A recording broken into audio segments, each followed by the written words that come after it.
നമ്മെ വിട്ടുപിരിഞ്ഞത് ഒരു വലിയ ആഘാതമാണ് നമ്മളിൽ എല്ലാവരും സൃഷ്ടിച്ചിരിക്കുന്നത്. ഒരു മെത്രാപ്പൊലീത്തയുടെ ജീവിതമാണ് മോർ അത്തനേഷ്യസ് യോഹാൻ ഒന്നാമൻ്റെ ഈ ഭൗതിക ശരീരത്തിലൂടെ പൂർത്തിയാക്കിയതെങ്കിലും വ്യക്തിപരമായി ഒരു മാധ്യമപ്രവർത്തകൻ എന്നുള്ള നിലയിൽ അദ്ദേഹത്തിൻ്റെ ജീവിതം ഉറ്റുനോക്കിയ ഒരാളാണ് ഞാൻ. മാധ്യമം എന്ന സങ്കേതത്തിലൂടെയാണ്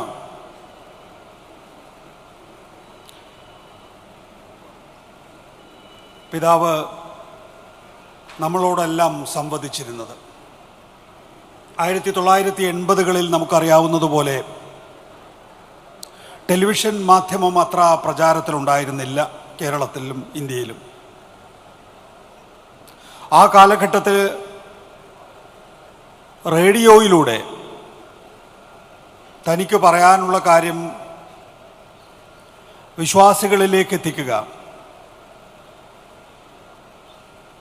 അത് ബൈബിളിൻ്റെ ഒരുപക്ഷെ മനുഷ്യർക്ക് മനസ്സിലാകാത്ത അർത്ഥങ്ങളിലേക്ക് പോയിക്കൊണ്ടല്ല, സാധാരണ ജീവിതത്തിലൂടെ, സാധാരണ ജീവിത സന്ദർഭങ്ങളിലൂടെ ബൈബിളിനെ ആൾക്കാർക്ക് പരിചയപ്പെടുത്തി കൊടുക്കുക, വിശ്വാസികൾക്ക് പരിചയപ്പെടുത്തി കൊടുക്കുക എന്നതിലായിരുന്നു പിതാവ് ശ്രദ്ധയൂന്നിയത്. അതിലൂടെയാണ് മധ്യ കേരളത്തിൽ, പ്രത്യേകിച്ച് ലോകത്താകമാനമുള്ള വിശ്വാസികളിൽ ദൈവത്തിൻ്റെ പ്രവർത്തനം മെത്രാപ്പൊലീത്ത സ്വാധ്യമാക്കിയത്, പിതാവ് സ്വാധ്യമാക്കിയത്. അപ്പോൾ ഒരു ടെലിവിഷൻ യുഗത്തിലേക്ക് 1990-കളിലേക്ക് കടന്നപ്പോൾ റേഡിയോയിൽ നിന്ന് ടെലിവിഷനിലൂടെ അദ്ദേഹം നമ്മളോട് സംവദിച്ചു. ടെലിവിഷൻ്റേതായിട്ടുള്ള എല്ലാ സാധ്യതകളും ഉപയോഗപ്പെടുത്തുന്നതിന് വേണ്ടി ഈ തിരുവല്ലയിൽ അദ്ദേഹത്തിൻ്റെതായിട്ടുള്ള സ്റ്റുഡിയോയും, ഒരുപക്ഷെ ഒരു സംസ്ഥാനാടിസ്ഥാനത്തിലുള്ള ടെലിവിഷൻ ചാനലിന് എന്തൊക്കെ ആവശ്യമാണോ അതെല്ലാം അദ്ദേഹം തിരുവല്ലയെ കേന്ദ്രീകരിച്ച് സാധ്യമാക്കി. അങ്ങനെ ആദ്യം റേഡിയോയിലൂടെ, പിന്നീട് ടെലിവിഷനിലൂടെ, ഇതിനിടയിൽ എല്ലാ കാലഘട്ടത്തിലും മനുഷ്യനോടുള്ള ഇടപഴകലിലൂടെ ദൈവത്തിൻ്റെ സാന്നിധ്യം നമ്മളിലേക്ക് എത്തിച്ചിട്ടുള്ള ആളാണ് മെത്രാപ്പൊലീത്ത പിതാവ്. അതുകൊണ്ട് തന്നെ അദ്ദേഹത്തിൻ്റെ ഇടപെടൽ, അദ്ദേഹത്തിൻ്റെ ആളുകളോടുള്ള സംവേദനം തീർച്ചയായും മാധ്യമങ്ങളിലൂടെയാണ് എന്നുള്ളതുകൊണ്ട് കേരളത്തിലെ മാധ്യമ വളർച്ചയ്ക്ക് ചുവടൊപ്പിച്ചുകൊണ്ടായിരുന്നു പിതാവിൻ്റെ പ്രവർത്തനമുണ്ടായിരുന്നത്. വളരെ സൂക്ഷ്മമായി അദ്ദേഹം ഏത് രീതിയിലാണ് ആളുകളോട് സംവദിക്കുന്നത്. സാധാരണഗതിയിൽ ഇത്തരം പ്രഭാഷണങ്ങൾക്കൊരു രീതിയുണ്ട്. ആ രീതിയിൽ നിന്ന് വ്യത്യസ്തമായി തനതായ ശൈലിയിലൂടെ ആളുകൾക്ക് മനസ്സിലാകുന്ന ഭാഷയിൽ, അവരുടെ ഇടപഴകൽ എങ്ങനെയാണോ അതിലൂടെയാണ് പിതാവ് സംവദിച്ചത്.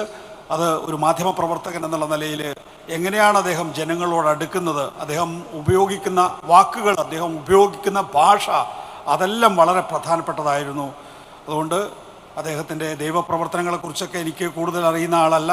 പക്ഷേ എങ്കിൽ പോലും അദ്ദേഹത്തിൻ്റെ മുന്നിൽ ലഭ്യമായിട്ടുള്ള എല്ലാ സങ്കേതങ്ങളും എങ്ങനെയാണ് ഉപയോഗിച്ചിട്ടുള്ളത്, എങ്ങനെയാണ് ആളുകളിലേക്ക് എത്തിച്ചിട്ടുള്ളത്. വളരെ ചെറിയ കുടുംബത്തിൽ നിന്ന്, വളരെ സാമ്പത്തികമായും അല്ലെങ്കിൽ ഒരു മേഖല എന്നുള്ള നിലയിൽ പത്തനംതിട്ടയും ആലപ്പുഴയും ഒക്കെ നമുക്കറിയാം വളരെ കുറഞ്ഞ വിഭവശേഷിയുള്ള മേഖലകളാണ്. അത്തരം മേഖലകളിൽ നിന്ന് ഇത്രയും ഉന്നതമായ പദവിയിലേക്ക് എത്തുകയും ഒടുവിൽ ദൈവസാക്ഷാത്കാരത്തിലേക്ക് തിരികെ പോവുകയും ചെയ്യുന്നു എന്ന് പറയുമ്പോൾ അഭിമാനിക്കാൻ ഈ നാടിന് കഴിയും, അതുപോലെ തന്നെ ഈ സഭയ്ക്ക് കഴിയും. എൻ്റെ എല്ലാ അനുശോചനങ്ങളും ഒരിക്കൽ കൂടി രേഖപ്പെടുത്തുന്നു. നന്ദി, നമസ്കാരം.